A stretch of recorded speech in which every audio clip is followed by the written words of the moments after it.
Hello, and welcome to the TV room. David Bradley here. So here we have the VIC-20 that I got recently, and then found it to be something unlike anything I'd ever seen before. And as you see, it was produced in the 6th month of 1981. And here is the power supply, or the power conversion, whatever had to go on inside the machine. And when I first looked at this, when I opened it up, I said, "Wow, okay, something is different here." But it was really once I looked at the chips here that I realized this is a different animal altogether. For one thing, the placement of the chips is all different. The configuration is all different. There's no, excuse me, there's nothing like there's no shielding over. This is the VIC chip. Usually on the VIC-20 that I've seen, all the others I've seen, and there's two different versions of it, there's like a shield. And you have to pry the lid off to get access to the chips. But not on this one. This is all, it's completely, it couldn't be almost more different. The chips are the same. There's a 6502, there's the ROM chips, and then two 6522s, and I guess another ROM chip, and then of course the big chip, and then RAM and other support chips. And down here, there's a little adjuster thing. Haven't been brave enough to touch that. To me, it looks like the video parts of this machine are spread out all over the place. And I know it's hard to see, but here is a little board. And the little board has, it's kind of standing. It's funny. It's almost like it's not really rectangular. Maybe it is, or maybe it's just mounted a little bit funny. I'm just not sure. Anyway, that is something to do with video. And then there's other things here and there that if you look inside your VIC-20, it has a cover over the video chip, you'll see that a lot of these things, probably including this, is under there. So chances are this is like a pre-FCC version,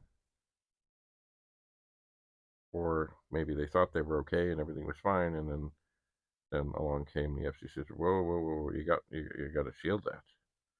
I guess, I don't know. Anyway, it is, as I say, I've been in this a long time. It's like since I was in high school, and I remember when the VIC-20 was introduced, and I didn't get one. We were into the PET. We stayed with the PET, but I did get one of the first Commodore 64s in Canada. And there's one thing I terribly regret. Supposedly, the first 10,000 not VIC-20s, Commodore 64s, they had an ad campaign out at the time that said they put an Apple II in the room with a Commodore 64, and the Commodore 64 ate the apple. And in the first 10,000, they put in a necklace thing, which was just a string, like a shoelace kind of a thing. I remember it was brown, and there was an eaten, chewed on, like apple thing, kind of like what was in the ad. I thought, ooh, that's cool. So I had one of those. And my first wife decided at some point, without consulting, and this is, of course, the thing that always gets me when people don't consult and they don't understand the significance of the things, or perhaps they just want to be difficult. Anyway, she threw it out. Didn't tell me. I didn't realize, and there was no chance to rescue it. It was already gone. And it's funny, when you look back on things that are significant moments in time, when everything's kind of okay and going okay, it's like, yeah, whatever. But eventually you look back and you say, yeah, yeah, that wasn't cool. That wasn't good. And that was also, how would we say it? A red flag that, oh, gee, not really very caring. And really, I think, looking back on it, it was thrown out to be provocative, I believe. Anyway, I've never seen another one. I've never looked for another one, but I've never seen one. But indeed, at times, I would wear that to club meetings and other things. And yeah, yeah. There was a radio guy in Toronto, and he had this thing they played whenever he was on vacation. It was quite simple. Don't touch my stuff. Anyway, I I don't know what I would do with that if I had it now. I suppose I would have worn it to the World of Commodore, I suppose. But anyway, once again, be careful who you marry, because, you know, I do remember hearing a story of there was a couple that got married. They'd been married before, and they ended up eventually getting divorced because they were bringing both their households together into one, and they were going through kitchen things and deciding, like, okay, what are we keeping? What are we this? What are we that? And of course, they both had, it came down to cheese graters that were significant to both of them. But they'd kind of agreed that, well, we're only keeping one of whatever. But this, look, both of them had significance. And really, does it really matter if you have two cheese graters? Does it really? Anyway. But apparently, looking back some years later when they were divorcing, they both agreed that indeed the cheese grater incident had sort of been the beginning of the souring of the relationship, because it turned into a kerfuffle, not a physical kerfuffle, but it was one of those things where it should have just quickly been decided, okay, we'll keep both. And who knows? Maybe they still would have been married. I don't know. Anyway, back to the VIC-20. As I look along here, from the VIC chip, the 6560 101, made in the 44th week of 1980, I see there are RAM chips. And I'm just trying to see how many there are.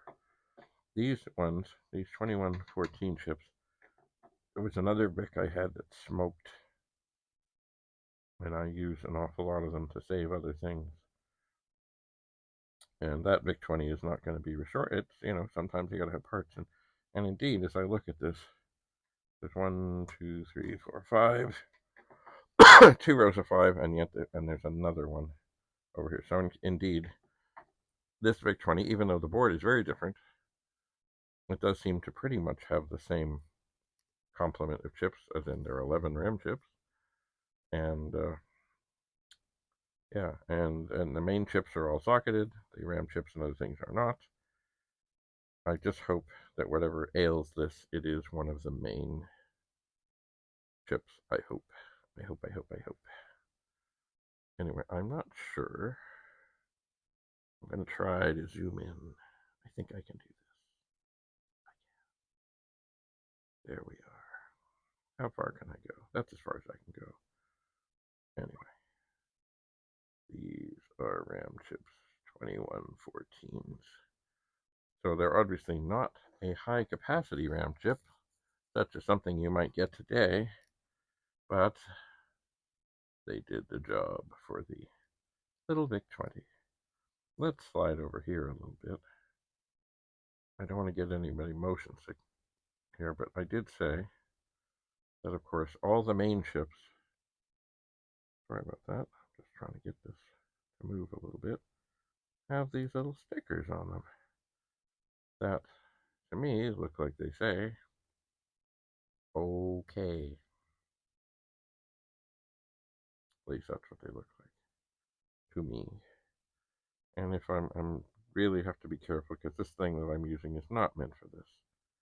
I'm bending down, down, down, down, down, down, down, down, down. There we are. There is that little adjuster thing. And I imagine that it's something to do with the video. I imagine. And because typically they set them and then they did put on them something like Loctite or something to make sure that they didn't get moved. Now, it doesn't mean you can't move them. It just means that, they're set in the factory and that's what they think it should be. And maybe they're right. Well, I have had VIC-20s that I've had to adjust. And 64s as well. Anyway, as we're zoomed in, let's slide over a little more. There's some more chips. There's some more chips. There we go. Here we are coming to the power conversion area. And we will eventually get to, oh, there it is, the sticker.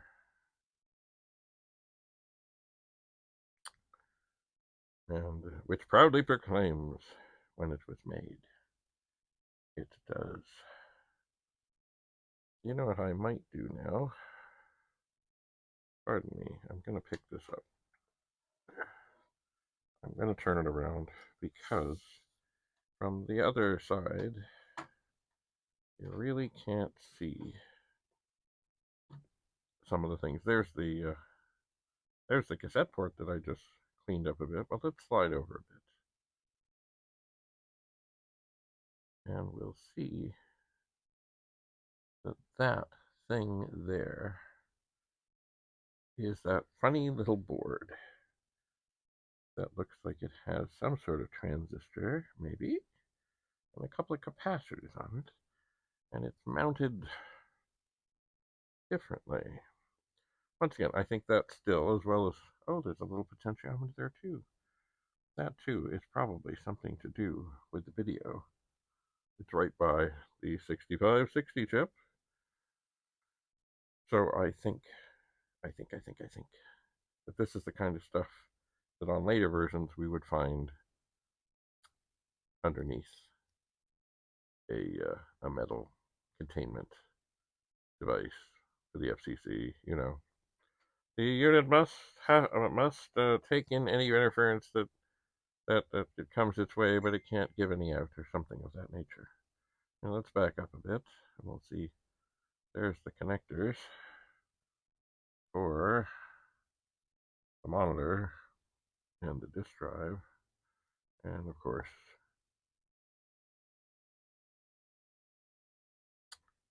there's the cassette port. And if we slide further, I must be careful. You know what? Maybe I'll move the VIC-20. There we go. We will see a 6522 chip that also, of course, says okay. It does. All right, I'm going to tweak this again. There's another 6522. I'm losing my straightness here. There's what I think is a ROM chip. And a ROM chip. And a 6502. And other support chips. And there they are. Excuse me, I'm going to warn you. I got a cough. Sorry about that. Anyway, so there we have this very unique, I think, original, like first run of production in Japan, but somehow ended up in Canada, I suspect. Well, at least I found it in Canada. We'll go over again. Look at the cute little traces.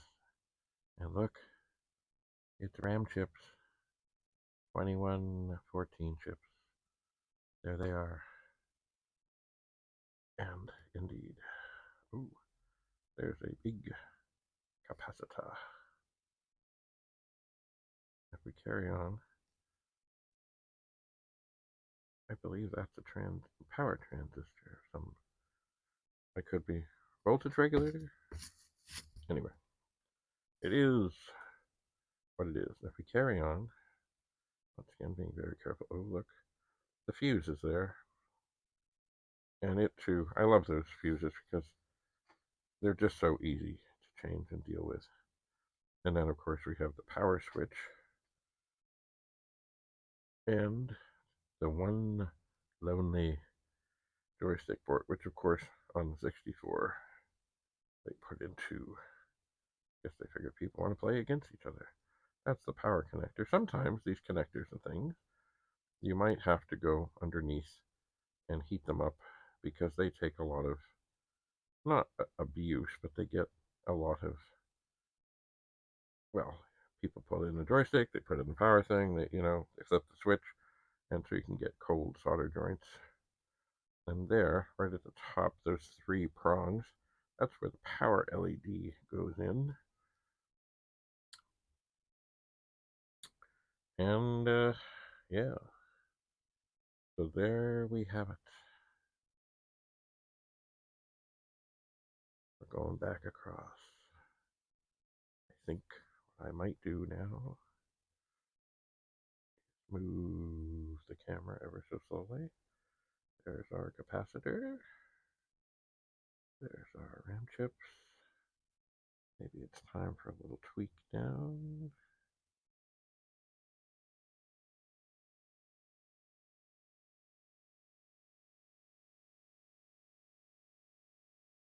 And that's why I turned this around in the first place. The strange, funny little board. I'm sure, somehow, part of the video. And it must have been some sort of an afterthought, because otherwise I'm sure they would have put them on the board. And things happen. Especially when they're trying to turn out millions and millions and millions and millions of these.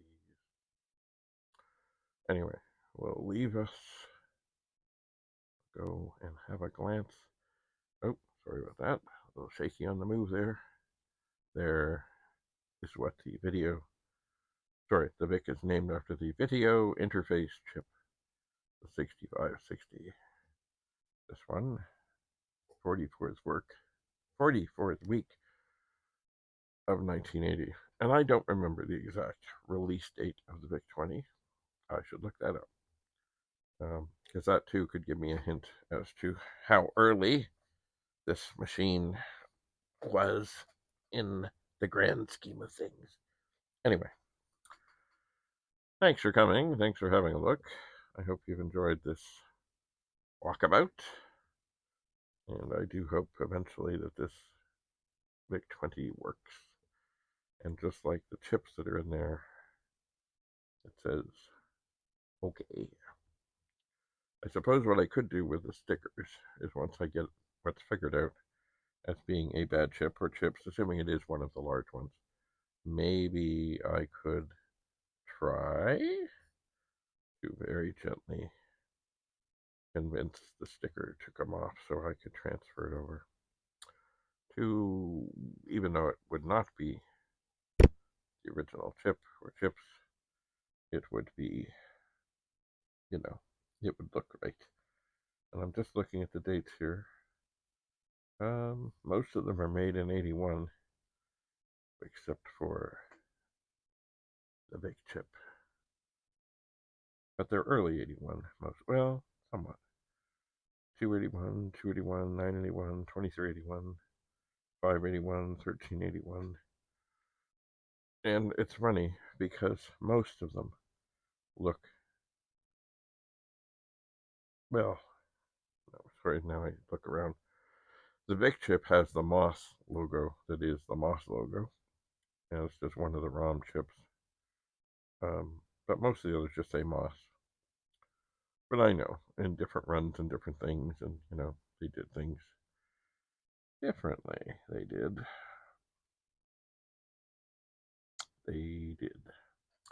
Anyway, all right, so we'll leave this here on this view of the VIC chip as we look into this original VIC-20 that has a PET style keyboard.